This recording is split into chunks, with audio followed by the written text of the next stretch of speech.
If it's like, you know, hard, then you definitely want to trim it.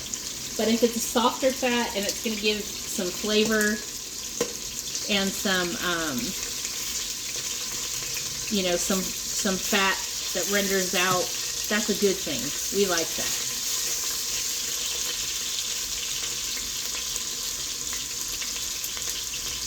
So I'm going to let that cook.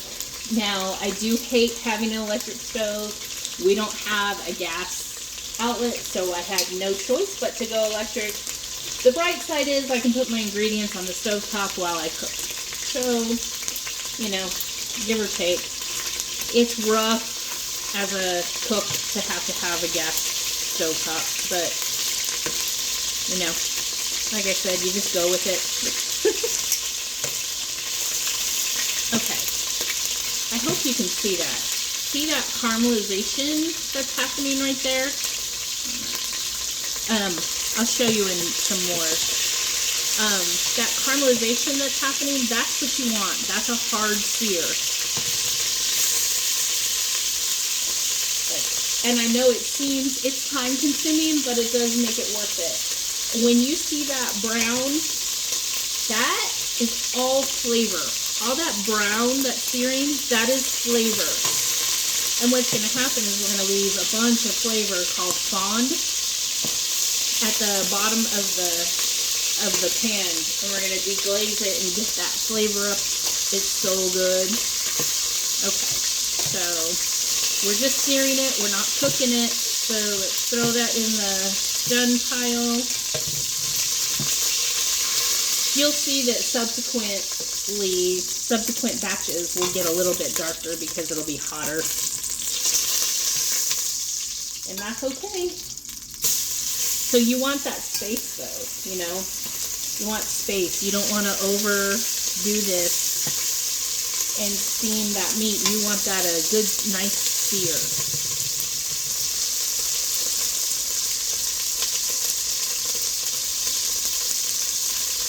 I have the camera on a cake box, and now my cake box is really splattered.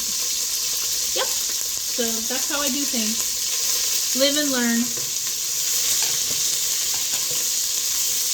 And this is splattering. I will explain, like, the reason you wear a chef's coat sometimes instead of an apron is because you can do this. It's all designed for safety. Now I'm not going to get splattered with the oil anymore. So see that? That's what you want. Right there. That right there. That's all flavor that's going to get into that carne guisada and make it amazing. Okay, I'm going to do a couple more batches. I'm going to put you on pause for a minute. Hold on. Okay, so let's talk about why we sear. Oops, still have the pan on. The reason we sear is to lock in the juices of the meat. That's what I was taught. So we want to sear it nice and brown. And see, at the bottom of that pan, it looks like it's burnt. My chef instructors used to say there's a fine line between caramelization and burnt. Okay? So this is just some fond left. You see, there's not a lot of liquid, right? There shouldn't be. But what we're going to do is we're going to put in the vegetables now, which is going to lift up all that stuff. We're going to scrape off all that stuff off the bottom. So here goes in the vegetables. 2 bell peppers, 2 onions. I'm on a medium-high heat right now. And as we mix that in, and you can see they're pretty much rough chopped. I don't cut them like too small, and I don't cut them too big, because what's going to happen is, you know, after 3 hours, 4 hours, you're not even going to see a vegetable in this. It's all going to liquefy.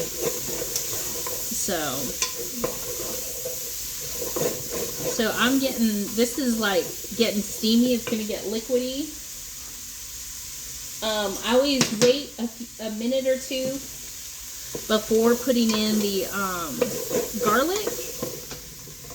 And this is like That much garlic. I take a spoon and I just get it out of my minced garlic jar. So I would say that's about 2.5 tablespoons of garlic. Yep, because I like garlic.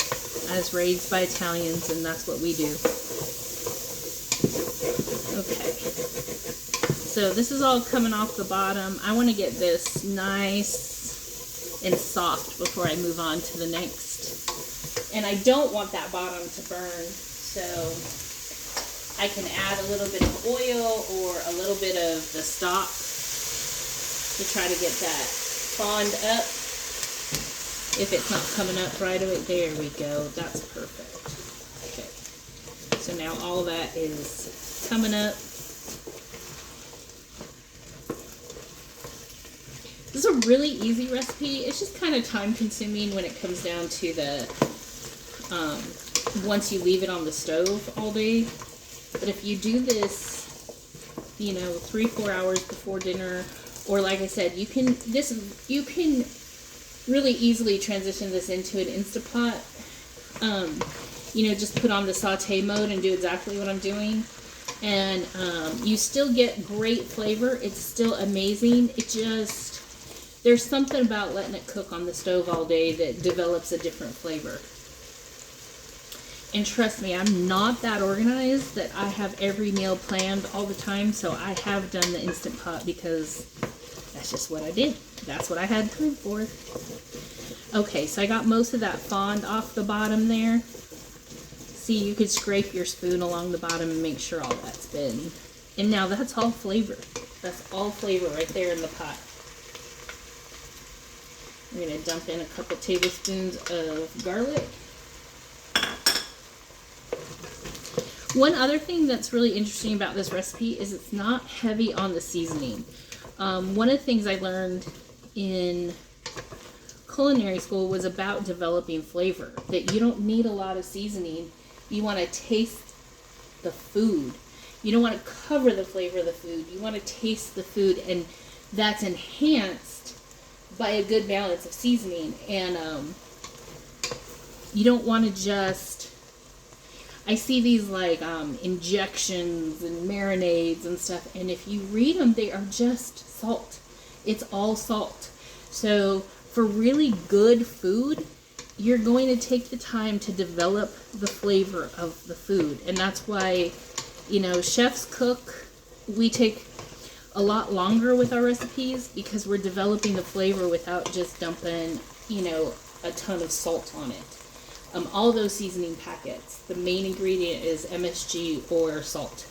So, you know, learn how to develop the flavors.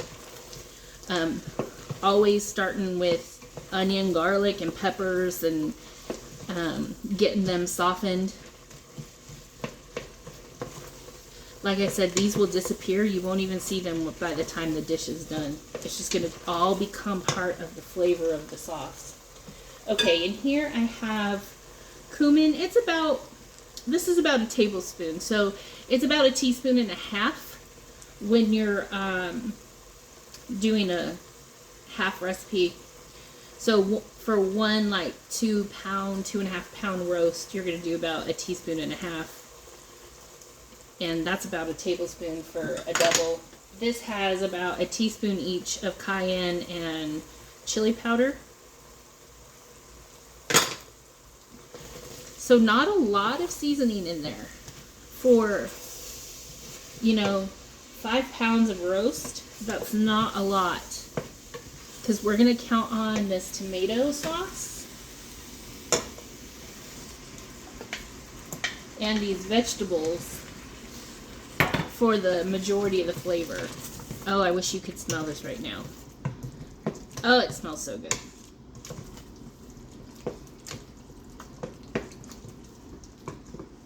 And we're going to put that in there. Ooh. And now I'm hoping my pot is big enough.